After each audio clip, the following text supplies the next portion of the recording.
Winter সিজনে কিভাবে তোমরা একটা ব্রাইডাল মেকওভার করবে, আমাদের কী বিষয়গুলো মাথায় রেখে মেকওভার করতে হবে, সেটাই আজ তোমাদের সাথে শেয়ার করতে চলে এলাম। হ্যালো এভরিওয়ান, কেমন আছো তোমরা সবাই? আশা করছি সবাই খুব ভালো আছো।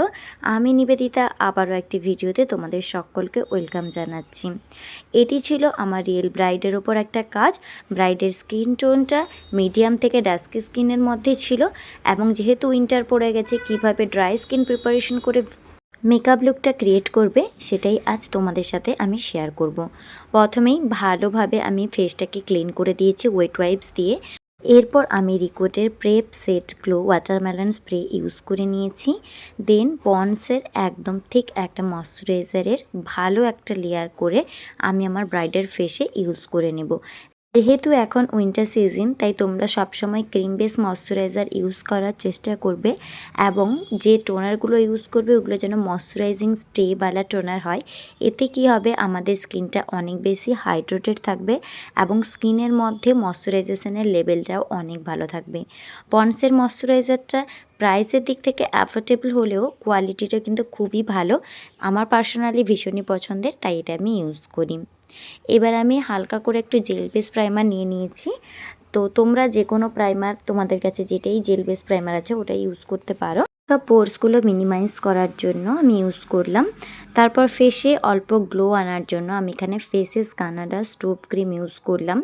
এই স্টোভ ক্রিমটা কিন্তু খুবই ভালো, মানে একদম সুন্দর একটা গ্লো প্রোভাইড করে ফেসের মধ্যে। আর যেহেতু উইন্টারে আমাদের স্কিন ড্রাই হয়ে যায়, স্কিনের গ্লোটাই চলে যায়, তাই তোমরা অবশ্যই একটা স্টোভ ক্রিম ট্রাই করতে পারো। তোমরা সুইস বিউটিরও নিতে পারো বা ফেসেস কানাডারও নিতে পারো। এরপর আমি কারেক্টিং করে নেব, আর আজকে কারেক্টিংয়ের জন্য আমি লিকুইড কনসিলার ইউজ করছি। এটা পিএসির কনসিলার। তো লিকুইড কনসিলার ইউজ করলে কি হয়, তোমাদের ব্লেন্ডিংয়ে কোনো রকম প্রবলেম হবে না। ফেস যদি খুব ভালোভাবে ময়শ্চারাইজেশন থাকে, তাহলে এটা কিন্তু ব্লেন্ড করতে অনেক বেশি হেল্পফুল হবে। অনেক সময় কি হয়, থিক ফাউন্ডেশনগুলো বা থিক কনসিলারগুলো আমাদের সামার সিজনে ব্লেন্ড করতে ভালো হয়, আর উইন্টার সিজনের জন্য আমরা একটু লিকুইডি প্রোডাক্ট ইউজ করব, যেগুলো খুব তাড়াতাড়িভাবে ব্লেন্ড হয়ে যায়, বা ক্রিমি টেক্সচারের প্রোডাক্ট বলতে পারো। ওই প্রোডাক্টগুলো কিন্তু খুব সুন্দরভাবে আমাদের ফেসের মধ্যে ব্লেন্ড হয়ে যায় এবং একটা ইভেন আউট লুক দেয়। যাই হোক, আমি স্কিন টোনের থেকে এক টোন ডার্ক নিয়ে আমার কনসিলারটাকে ইউজ করে নিলাম এবং ভালোভাবে ব্লেন্ড করে নিলাম, যাতে স্কিনে যা আনইভেননেস আছে সেই আনইভেননেসগুলো কভার আপ হয়ে গিয়ে স্কিনটা একদম স্মুথ হয়ে যায়। ব্রাইডের ক্ষেত্রে কিন্তু বেস প্রিপারেশনটা মাস্ট বি তোমরা করবে, আর পুরো বেসেই তোমরা কারেক্টারটা ইউজ করবে। কারেক্টার ইউজ করার পরে আমি চলে যাব ফাউন্ডেশন ইউজ করতে। আজকে ফাউন্ডেশনের জন্য আমি নিয়েছি চারমেশি মিলানোর ফাউন্ডেশন।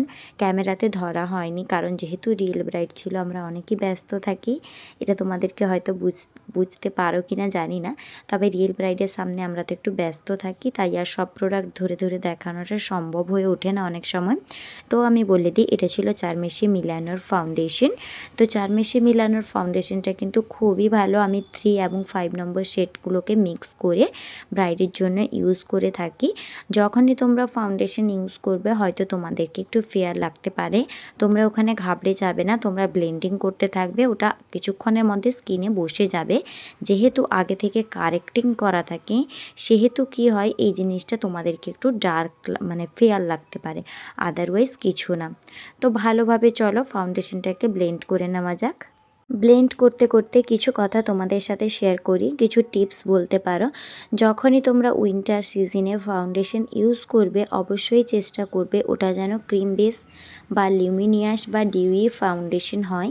কোনো রকম ম্যাট ফিনিশ ফাউন্ডেশনগুলোকে তোমরা উইন্টারে ইউজ করবে না, তাহলে কি হয়, কিছুক্ষণের মধ্যে বেসটা ফেটে যায় বা অনেক বেশি ড্রাই ফিল করতে থাকে ব্রাইডের স্কিনটাকে কিন্তু খুব ভালোভাবে তোমাদেরকে প্রিপারেশন করতে হবে, বা প্রিপারেশনের সময় তোমাদেরকে কিন্তু একটু টাইমও দিতে হবে, যাতে স্কিনে ময়শ্চারাইজারটা খুব ভালোভাবে অ্যাবসর্ব হয়ে যায়, যেন ফাউন্ডেশন ব্লেন্ডিংয়ের সময় কোনোভাবে কেকি বা পেচি কোনো রকম প্রবলেম তোমরা ফেস না করো। স্কিনে যদি ফাউন্ডেশন ঠিকঠাকভাবে ব্লেন্ড না হয় তাহলে কিছুক্ষণের মধ্যেই ওই ফাউন্ডেশনগুলো ফেটে যাওয়ার চান্স থাকে, যেটা তোমাদের কেরিয়ারের জন্যও খারাপ এবং যে ব্রাইড ক্যারি করছে তার জন্য তো অতি অবশ্যই এই জিনিসটা খারাপ। তাই এই কথাগুলো তোমরা মাথায় রেখে ব্লেন্ডিংটা করবে। যখনই ফাউন্ডেশনটা ব্লেন্ডিং করবে একটা একটা সাইড ধরে ব্লেন্ড করবে, আর যদি পাখা চলে থাকে তাহলে ওটাকে একটু বন্ধ করে দেওয়ার চেষ্টা করবে, যেটা আমিও পার্সোনালি করি। আদারওয়াইজ কী হয়, আমাদের ফাউন্ডেশনগুলো শুকিয়ে এক জায়গায় দলা বেঁধে থেকে যায়, আমাদের ব্লেন্ডিং করতে অনেক প্রবলেম হয়। আশা করছি এই টিপসগুলো থেকে তোমরা অনেক বেশি হেল্প পাবে। এবার আমি পিএসির একটা ফেয়ার কালারের কনসিলার নিয়ে হাইলাইট করে নেব আমার হাইলাইট জোনগুলোতে, আইর নিচে, নাকের উপরে, কপালে এবং থুতনিতে।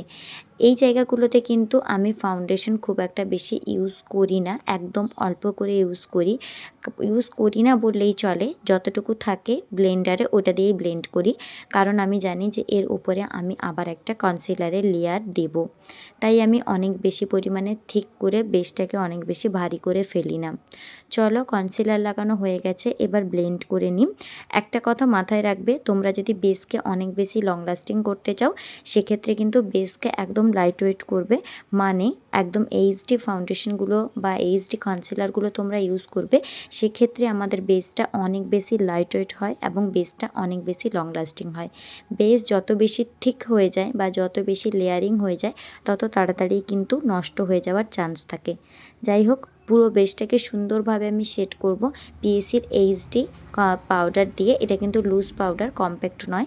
আমি এখনও লুজ পাউডার ইউজ করছি, তবে আরেকটু যখন শীত পড়ে যায় আমি লুজ পাউডারটাকে স্কিপ করে কম্প্যাক্টই ইউজ করি। এবার রিকোটের প্রেপ সেট গ্লো এই ফিক্সারটা দিয়ে আবারও ফিক্স করে দেব। এটা কিন্তু একটা মিস্ট, তাই তোমরা এটাকে অ্যাজ এ টোনার বা অ্যাজ এ ফিক্সারও ইউজ করতে পারো।